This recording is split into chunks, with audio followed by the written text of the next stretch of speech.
नमस्कार दोस्तों, स्वागत है आप सभी लोगों का आपके अपने चैनल ट्रेडर्स डायरी में। दोस्तों, ओ इलेक्ट्रा कंपनी को अगर आप अशोक लेलैंड को ही सिर्फ इलेक्ट्रिक बसों में नाम जानते हैं या टाटा मोटर्स का ही आप सिर्फ इलेक्ट्रिक बसों में नाम जानते हैं तो ऐसा गलत है। क्योंकि अगर आप देखेंगे तो तीसरी कंपनी हमारे भारत में जुड़ चुकी है जिसका नाम है ओ इलेक्ट्रा ग्रीन टेक। इसका पहले नाम गोल्ड माइन टेक्नोलॉजी हुआ करता था, लेकिन अब उसका नाम बदल कर ओलेक्ट्रा ग्रीन टेक नाम रख दिया गया है। और दोस्तों, इसके बारे में जानना बहुत ही इंटरेस्टिंग होगा क्योंकि अब जो चलन है वो है इलेक्ट्रिक बसों का, जिसकी वजह से ये शेयर रॉकेट हो चुका है जो कि 40 रुपये से 200 रुपये का हो गया और आगे ये बजिंग स्टॉक बना रहेगा। और कहीं ना कहीं ये भी लगता है कि मार्केट में जो कुछ लोगों से आप पूछेंगे जिनका इलेक्ट्रिक जो स्टॉकों पे ज़्यादा ध्यान है तो वो बताएंगे कि कितना बजिंग स्टॉक ये बन चुका है।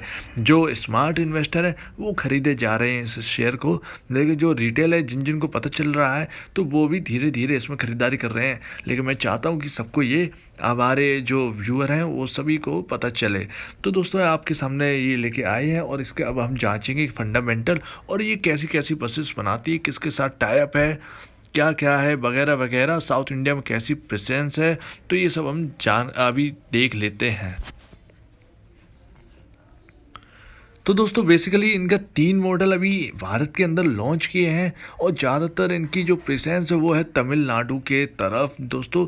तो इनका जो साउथ में प्रेजेंस है वो काफ़ी अच्छा बना हुआ है और लगातार इनके ऑर्डर बुक बढ़ती जा रही है, लगातार इनके जो बसेस के ऑर्डर हैं वो बढ़ते जा रहे हैं। और जिनके साथ इन्होंने टाइप किया है तो इस कंपनी में मिलकर इन्होंने कहा है, अनाउंस किया है कि 5000 बसेस पर ईयर बनाने का इनका जो काम है वो बढ़ाना चाहते हैं। 5000 बसेस तक का ये करना चाहते हैं। तो हर साल ये 5000 बसेस बनाकर ये बेचने का इनका टारगेट है।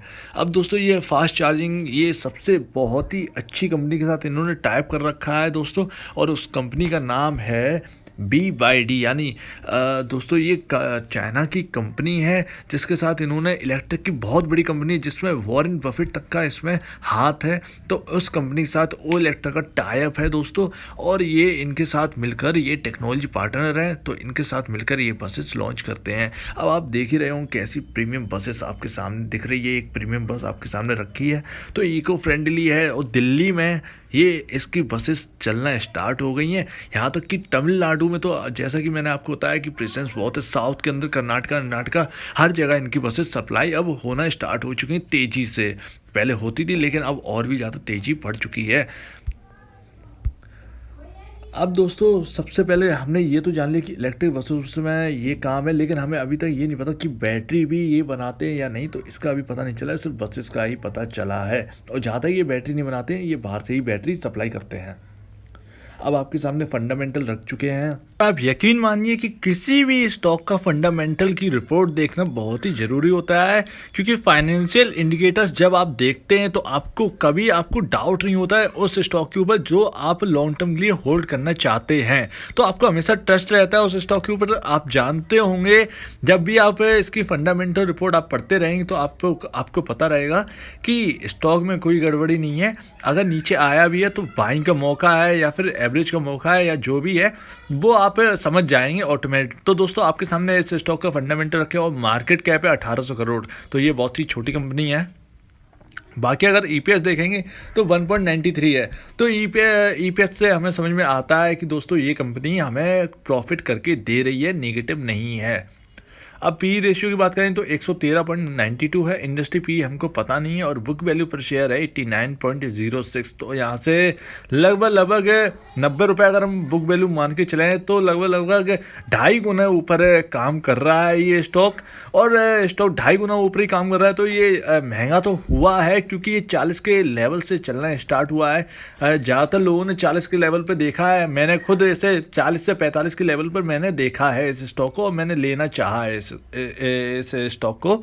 तो दोस्तों, ये वहाँ से चलना स्टार्ट हुआ, और जब से हमने इलेक्ट्रिक व्हीकल की बात हमने शुरू की थी, मतलब भारत में जब से अभी कुछ महीनों पहले इलेक्ट्रिक व्हीकल के ऊपर बात होना स्टार्ट हो गई थी, तब से ये स्टॉक में मजबूती देखना स्टार्ट हो गया था। और फिर इनका जो ऑर्डर बुक है वो बढ़ने लगा, तो ये कंपनी भी जानदार हो गई थी। अब नेट सेल देखिए, यहाँ पर आपका 3 साल का नेट सेल है और हर 1 साल का नेट सेल आपके सामने रिपोर्ट रखी हुई है। तो 2018 से हम स्टार्ट करेंगे 2020 तक, तो 2018 मार्च की बात करें तो 164 करोड़ का नेट सेल थी, जो कि बढ़कर 2019 में 170 करोड़ रुपए हो गई है और 2020 मार्च में ये बढ़कर 200 करोड़ हो गई है। पीएटी यानी प्रॉफिट आफ्टर टैक्स की बात करेंगे तो प्रॉफिट आफ्टर टैक्स 2018 में 8.89 करोड़ रुपए का प्रॉफिट था, 2019 में घटकर माइनस 15.81 करोड़ रुपए हो गया और 2020 मार्च में फिर नेगेटिव से पॉजिटिव आते हुए 13.53 करोड़ का प्रॉफिट किया है, यानी पिछले साल। और अब आने वाला है 2021 मार्च का रिजल्ट, तो हम उसे ज़रूर देखेंगे और उसे एनालाइज करेंगे कि क्या इस कंपनी में टर्न अराउंड हो गया है या नहीं।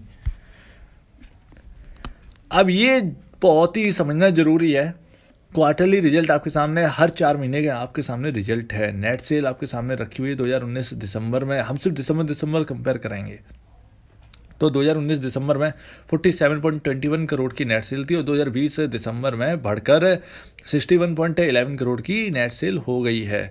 वहीं अगर पीएटी की बात करें तो पीएटी यहाँ पर 2019 में मार्च में माइनस 2.65 करोड़ का लॉस था, जो कि अब ये गेन में आ चुके हैं और 2020 मार्च में 2.99 यानी 3 करोड़ रुपए का प्रॉफिट किया है।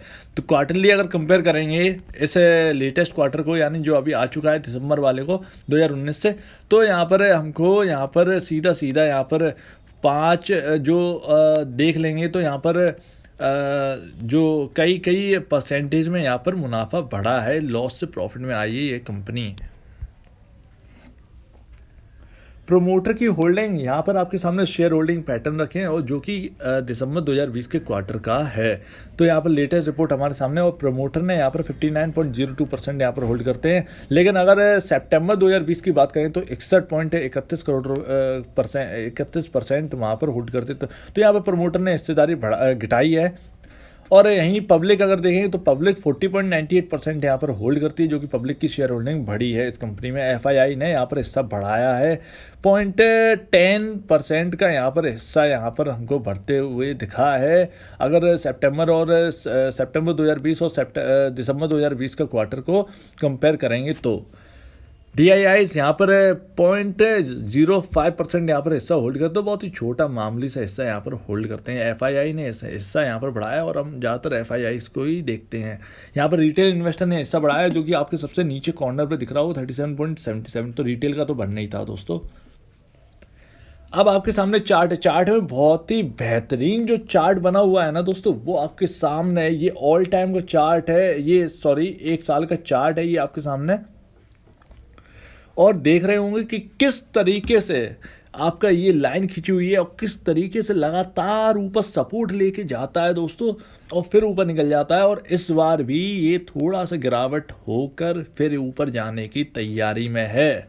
अगर ये इसने अपना लो तोड़ दिया, अगर मैं बात करूं तो 170 जो 189 का जो 194 का जो लो है, अगर 194 का लेवल अगर टूटता है इसमें तो दिक्कत बढ़ेगी, तो सेलिंग प्रेशर बढ़ेगा। नहीं तो अगर ये 200 रुपये के आसपास अगर ये सपोर्ट लेके ऊपर जाता है ना दोस्तों, तो ये ऊपर ही जाएगा, क्योंकि चार्ट वो चीज़ में आपको काम करना चाहिए जिसका चार्ट ऊपर ही जा रहा हो, उस चीज़ में नहीं जो कई आपने चार्ट देखोगे लगातार नीचे जा रहे, लगातार नीचे आ रहे, लगातार नीचे आते जाते हैं, तो उन कंपनियों में तो कुछ है ही नहीं, छलावा रहता है। लेकिन इस कंपनी में आपका चार्ट भी देख रहे हैं, 1 साल का चार्ट है और क्या चार्ट बना हुआ है, सीधा डाउन टर्न तो दिखाई नहीं दे रहा है, हल्का सा ऊपर जाता, तेज़ी से ऊपर जाता है, फिर थोड़ा सा प्रॉफिट बुकिंग होती है, फिर तेज़ी से ऊपर जाता है, फिर प्रॉफिट बुकिंग होती है। तो यहाँ पर डबल बॉटम तो यहाँ पर है ही, तो यहाँ पर ये बन चुका है चार्ट। तो आपने चार्ट देख लिया, आपने फंडामेंटल्स देख लिए हैं, आपने इनका बिजनेस समझ लिया। अब है क्या इस कंपनी में, देखिए 40 रुपये के लेवल से चली है तो थोड़ी हमारे हिसाब से थोड़ा सा महंगा हो चुका है। लेकिन अगर फ्यूचर प्रोस्पेक्टस से देखें तो ये बिजनेस बहुत कारगर है, क्योंकि आप जानते हैं कि कितना आप अशोक लेलैंड में आप हिस्सा खरीदोगे, आप शेयर खरीदोगे अशोक लेलैंड की, टाटा मोटर, गिनी चुनी कंपनियां, एक नई कंपनियां उसमें लोग घुस रहे हैं, तो आपको उस तरफ भी आपको रुख रखना चाहिए। अशोक लेलैंड के अलावा एक ऑप्शन आपके पास और है ओ इलेक्ट्रा, तो आपको इनकी तरफ भी देखना चाहिए। अगर आपको लगता है कि ये प्राइस महंगा नहीं है तो आप बेशक यहाँ पर खरीदारी कर सकते हैं, और अगर वहाँ से और नीचे आता है तो आप एवरेजिंग करके भी चल सकते हैं, जिससे आपका लॉस नहीं होने के चांसेस ज़्यादा बढ़ जाएंगे। और अगर आप होल्ड करते हैं, नीचे के काफ़ी लेवल से होल्ड करते हैं, तो आपके पास 194 का लेवल है जो कि बहुत अहम है, और वो 194 के ऊपर ही रहना चाहिए। लेकिन अगर आप 60-70 रुपए के आसपास के अगर ये शेयर आप रखें, तो आपको आपके तो बल्ले बल्ले हैं दोस्तों, क्योंकि इसका टारगेट काफ़ी ऊपर का है। अब जैसे मैं बात कर रहा हूँ 600 करोड़ रुपए, 600 रुपये का जो टारगेट है, तो ज़्यादा कोई बड़ी बात नहीं है, क्योंकि बहुत ही छोटी कंपनी है और 600 रुपये जाना कोई बड़ी बात नहीं होती जब इस कंपनी में खबर चलती है का। और आप तो जानते हैं जो सबसे ज़्यादा बजिंग बिजनेस है वो है अभी इलेक्ट्रिक का, चाहे इलेक्ट्रिक बैटरी, इलेक्ट्रिक व्हीकल और इलेक्ट्रिक के सारे पार्ट्स। तो इन सब चीज़ों की जो बिजनेस वाली कंपनियां हैं वो काफ़ी बजिंग रहने वाली है, तो आप इसमें पोजीशन बना के भी चल सकते हैं। अब जो होल्ड रखे हैं उन्हें लगता है कि यहाँ पे प्रॉफिट बुक करना चाहिए, तो आप प्रॉफिट बुक मत करिए। अगर आपको लगता है कि आपको ज़रूरत है तो आप आधा हिस्सा बेच दीजिए, आप आधा हिस्सा रख लीजिए, तो आपका भी काम बना रहेगा और आपके पास होल्डिंग भी रहेगी। तो आप ऐसे स्ट्रेटजी लेके चल सकते हैं। अब आप अपने आपको और भी ज़्यादा रिसर्च करनी है तो आप अपने फाइनेंशियल एनालिस्ट है जो आप उनसे एडवाइज़र हैं, उनसे आप बात कर सकते हैं। आप उनसे समझ लीजिए कि कैसे इस स्टॉक में पोजीशन लेना चाहिए या नहीं। और अगर आपका कोई फाइनेंशियल एनालिस्ट नहीं है तो आपने इस वीडियो में सारी रिपोर्ट तो आपने देख ही ली है, तो आपको समझ में आ गया होगा कि क्या है इस कंपनी का काम, किस किस तरीके से ये पार्टनरशिप करके रखे हैं और कैसे ये चल रहा है इनका। आप इनके बारे में सर्च भी करिए, ज़्यादा बेहतर रहेगा। तो आप दीजिए मुझे इजाज़त। वीडियो देखने के लिए बहुत बहुत धन्यवाद दोस्तों।